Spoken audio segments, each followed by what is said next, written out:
Chiefs OTAs is here. We finally have some information and we finally have some football to talk about today on Locked On Chiefs. From the land of the free and the home of the Chiefs, this is the Locked On Chiefs podcast. Hey, Chiefs Kingdom, welcome back for another episode of Locked On Chiefs, your daily podcast covering the Kansas City Chiefs, part of the Locked On Podcast Network, your team every single day. Thank you for always making Locked On Chiefs your first listen of the day. Don't forget, we're free and available on all platforms, including YouTube as well. I am Chris Clark, one of your hosts of Locked On Chiefs, and we're going to be talking a lot about what's going on in OTAs. We finally have some football information to talk about. Players are on the field. They are having practices. We're going to get into that. We're going to also look at what are the next steps that are coming down the pike. What are we looking at as the next couple of weeks go on? Sounds like when we start looking at it, the defense was all accounted for, and we'll get into that in the next segment. But we're going to start today with some of the youth at wide receiver making plays down the field and what this could possibly mean for this Chiefs team and what they're looking to try to accomplish in 2025. There are so many things to get into when you start looking at OTAs. And one of the things Ryan and I have talked about consistently is that you cannot jump into OTAs and say, okay, these players are going to have terrific careers, terrific seasons for the Chiefs based on what they do in OTAs. It is something that benefits wide receivers. It's something that benefits corners to an extent. Offensive linemen and defensive linemen don't really have the opportunity to do much in OTAs because it's not really team drills where you're going up against other players. So it really is going to be something that is going to benefit wide receivers and corners to an extent. The one thing that I will say on this is when you look at what it means for Kansas City and where they're going, having youth at the position at wide receiver is something that is very important. And that is what is starting to shake out even as day one kicks off for this Chiefs team. Tyquan Thornton is a guy that is 3 years removed from being drafted. He ran is sub 4.3 in the 40-yard dash, a 4.28 in the 40-yard dash. Never really fit in New England, and he's in Kansas City now. He is a forgotten man in this wide receiver room because you start looking at all the other names that they have at wide receiver. Hollywood Brown and Xavier Worthy and Rashee Rice and Jalen Royals and Juju Smith-Schuster, and then you have Nico Remigio, who's probably going to be a returner.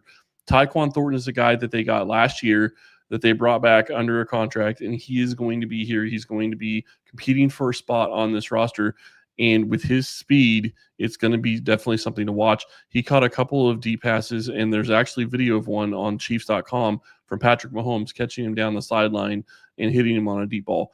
That's encouraging this early on. I think that that's a positive sign when you see that those two are able to connect on deep throws early on. But I also think this is going to be something that you're going to have to watch over OTAs. You're going to have to watch it in training camp. When the pads actually come on, can he continue to produce? Because we know that OTAs are going to, give him a little bit of an advantage over some of the DBs, but can he continue to produce? Another young player that stood out is Jalen Royals.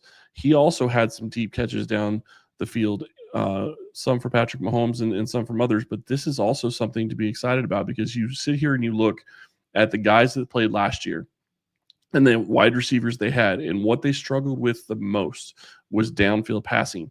And if they can get that figured out, and this is the time to start working on those things, if they can get that part of this game figured out for this Chiefs offense, this offense is going to go to a whole new level in 2025 because they are going to be able to do things that they couldn't do last year. Xavier Worthy and Patrick Mahomes weren't on the same page last year for the most part. Hollywood Brown didn't play most of the season with injury. Excuse me. Rashee Rice missed most of the season because of injury as well. And when you look at how that took and how that affected their wide receiver room and what they're able to do at the wide receiver position, having guys that can step in, step up, and really get things going on the field, down the field, is going to be very important for the Chiefs offense. Really looking forward to seeing if we get more information in the coming weeks, as OTAs will be another 2 weeks, and then they will have mandatory minicamp, and we'll have much more coverage for all of that down the line. Another guy that stood out during this OTA session that we had access to is Jake Greenstool. He had a nice catch down the field as well. That's exciting to hear because you're sitting here looking at probably the last year of Travis Kelce. And you're going to need somebody to come in and replace his production in the coming years. You don't need that necessarily in 2025, but you're definitely going to need that in 2026 and beyond, because I do think that this is probably Travis Kelce's last year for this Chiefs team. Overall, though, when you look at what they're doing in OTAs, when you look at what the offense is doing, the offense did a lot of different things, but you didn't have some of the starters out there. You were missing Travis Kelce. You were missing Trey Smith. You were missing Hollywood Brown. You were missing Rashee Rice. All those guys didn't practice in the OTA session that was available to the media. Rice has been under the weather. Hollywood Brown wasn't there. Travis Kelce, I think, was there but didn't participate. And Trey Smith was not there. That could be a contract thing, or it could just be something else. OTAs are definitely something that are not mandatory. Everybody wants players to be there, and we're going to talk a little bit more about the defense here in just a couple of minutes, because everybody on the defense was there, and I do think that that's also an important thing to discuss when we get back. But when you look at what the offense is bringing, you look at the guys that missed. Rashee Rice is coming back from injury. It kind of makes sense that he wasn't there. They don't want anybody to get sick at this point. There's no reason to try to get, half the team sick by guys coming in when they're not feeling well. Don't know the reason Hollywood Brown wasn't there. Little surprised about Trey Smith and Travis Kelce. But the other information that came out that really needs to be addressed when you start looking at this is that Josh Simmons is continually is not working with the team when it comes to team drills during OTAs. That's fine, but they are still saying that they are impressed with where he is and his progress. And when you look at what that's going to mean for this roster, the question becomes, can he get to a point where in training camp he is able to start doing some of these team drills? That's going to be something to watch over the next couple of weeks when they come back for OTAs next week and the OTAs a couple of weeks after, and then you start getting into the mandatory minicamp. Is he going to be participating in team drills? If he does, then you have to wonder if he's going to be somebody that can possibly start practicing when the pads come on in training camp. So looking forward to that, and I'm curious to see what happens there. But overall, I think you should be excited. You look at the wide receivers, you look at Tyquan Thornton, you look at who isn't even talked about when we start talking about the wide receivers. Tyquan Thornton had a good day. Jalen Royals had a good day. Xavier Worthy had a nice catch down the field as well. And I know everybody's favorite wide receiver, Sky Moore, had a couple of nice catches as well. And I'm sure everybody loves that. But, what this means for this team is if they can get the ball down the field, if they can open up the downfield passing game, it opens up everything underneath as well. And they're going to have wide receivers this year, hopefully healthy, that they didn't have last year, that should really elevate that wide receiver room. When we get back, we're going to talk about all of the defense that showed up and what that means for this roster in 2025. The NBA playoffs are in full swing, and every night delivers highlight-worthy performances, major momentum shifts, and you can't miss moments. Whether it's a game-winning shot or a breakout player, there's never been a better time to get in on the action. FanDuel makes it easy to stay in the game before tip-off and live. With player props, performance trends, and same-game parlays, fans have more ways than ever to play smart and win big. Which players are showing up in the biggest moments, and how could tracking their trends help you with your next bet? If you've got a read on who's heating up, why not back it up with a same-game parlay? How could a $200 bonus in bets add to the excitement of your first $5 bet if it hits? Are you new to FanDuel? It's the perfect time to sign up. Head to FanDuel.com and place your first $5 bet. If it wins, you'll get $200 in bonus bets. Make every moment more with FanDuel, official sports betting partner of the NBA and the NFL. Thank you all for listening. We really do appreciate it. Again, Locked On Chiefs is part of the Locked On Podcast Network. Your team every single day. We will be here covering OTAs. We'll be here covering training camp. We will be here in the doldrums of summer when there's really nothing going on, and we will be breaking down your team every single day, getting you more details and getting you more info on what this team is doing, how they built their roster, and how things can improve for 2025 after not getting where they wanted to go in 2024. One of the biggest storylines to me, though, is when you look at who didn't make it. I already talked about Rashee Rice, Hollywood Brown, Travis Kelce, and Trey Smith. All weren't there. All weren't practicing. Every single member of the defense practiced. Even Norman Lott, who isn't under contract right now, practiced. He was there for OTAs, even though he wasn't under contract. This is huge for this defense because they're going to have to take another step forward in 2025 to get them back to the Super Bowl and get them to a point where they can compete for a championship in 2025. And before I forget, I will have some time at the very end of the show. If anybody has questions, please get them in the comments and I will bring them up as at the end of the show. When we look at what's going on and how this really builds this roster, Trent McDuffie had an interception. You look at last year, he got his first interception, started taking the ball away. They go out and they draft a guy like Noel Williams who has a knack for taking the ball away, and that is going to be something to watch. How does he address, or how does he adapt? Where does he line up? How does he fit into this defense in 2025? You're going to start getting more information about that as OTAs go on and we get into the mandatory minicamp. One thing I will mention, and I probably should mention this in the last segment, is we didn't get access the first 2 days of OTAs this week.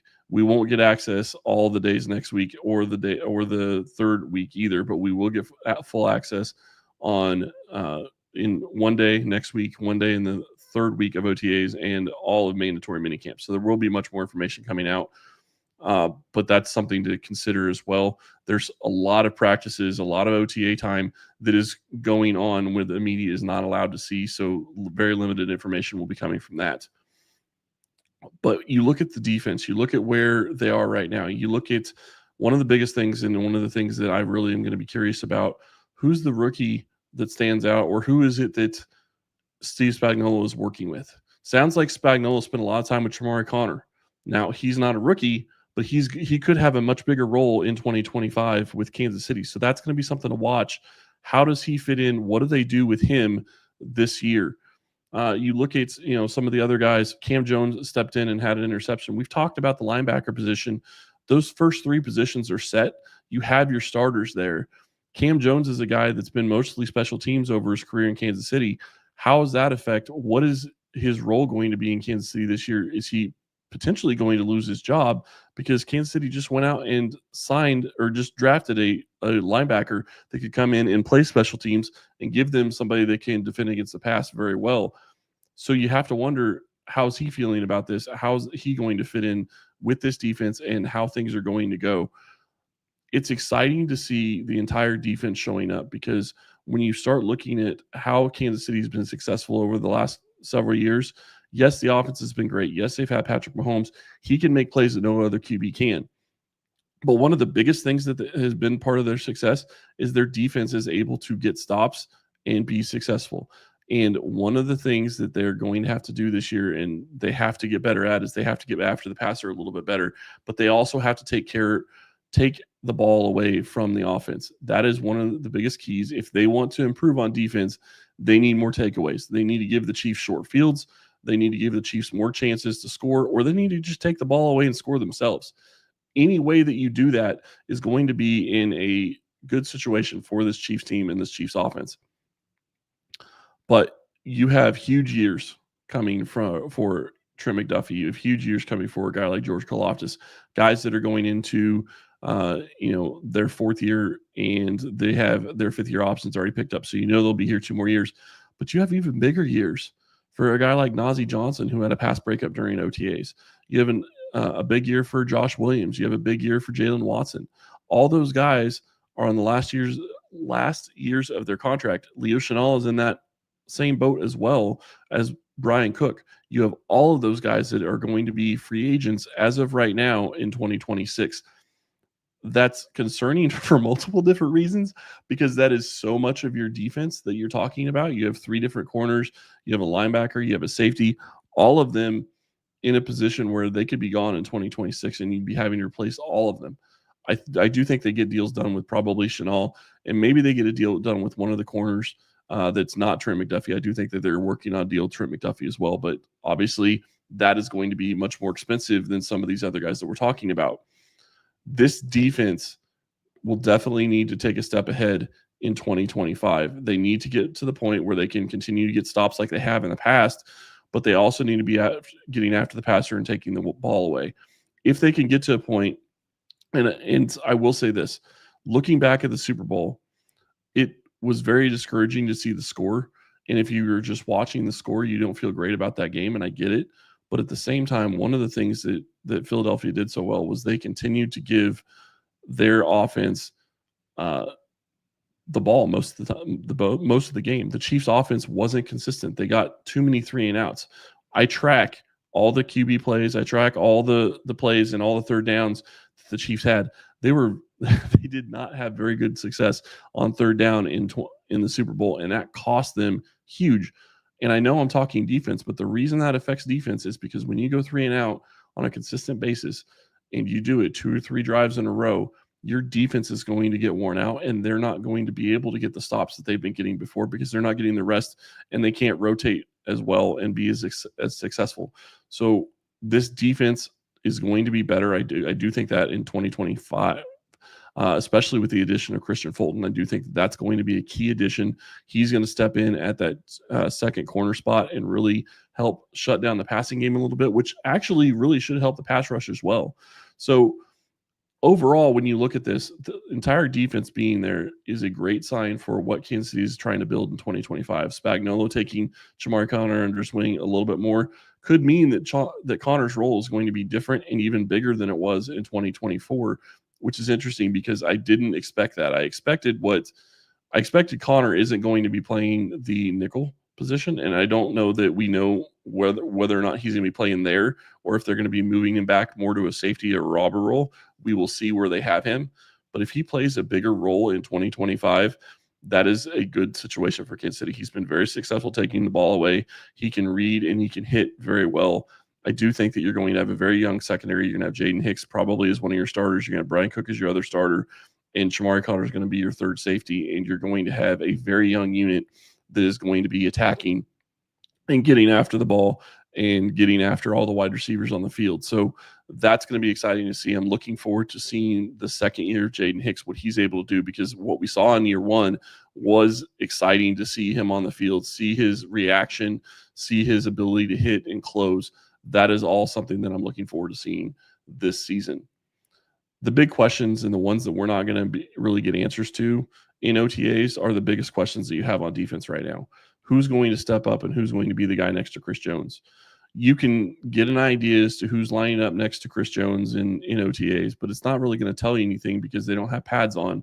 They're only doing, a little bit of team drills with movements and maybe some hand fighting and some technique stuff, but they're not really getting into, hitting each other. So you're not really going to get an idea if can Norman Lott, for example, step in and become a guy that's going to challenge for that starter role next to Chris Jones.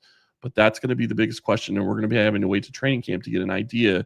Is he going to be a guy that's going to step in and be able to do something for this Chiefs defense? When you look at it, you already feel like it's going to be Karlaftis and Dana and Aminihu being the three guys that are going to be rotating in the most at defensive end. But what can FAU give you this year? What can their draft pick go and give you this year? Can he step in and give you any kind of additional pass rush that is going to help you and get you above and beyond what you've had in the previous year? I will say one item of note is FAU did change his number. He's going to be now 91. So that's going to be something that's going to be a little bit different. But because Derek Nottie had that in the past, he wasn't able to get it. Now he's going to be 91 going forward. All in all, this is an exciting time to be a fan, and I do think that this is going to be a fun defense to watch this year. I feel great about the linebacker room. They have continuity there. They know what they're capable of, and the question is can you get somebody to help out where Nick Bolton lacks, which is the pass, which is covering the pass. If you can do that, that is going to really help that linebacker room, but it could also be a safety stepping in and kind of helping in that role to an extent. So we'll see how that goes. When we get back, we're going to talk about what are the next steps. What does Kansas City have on deck for the next month?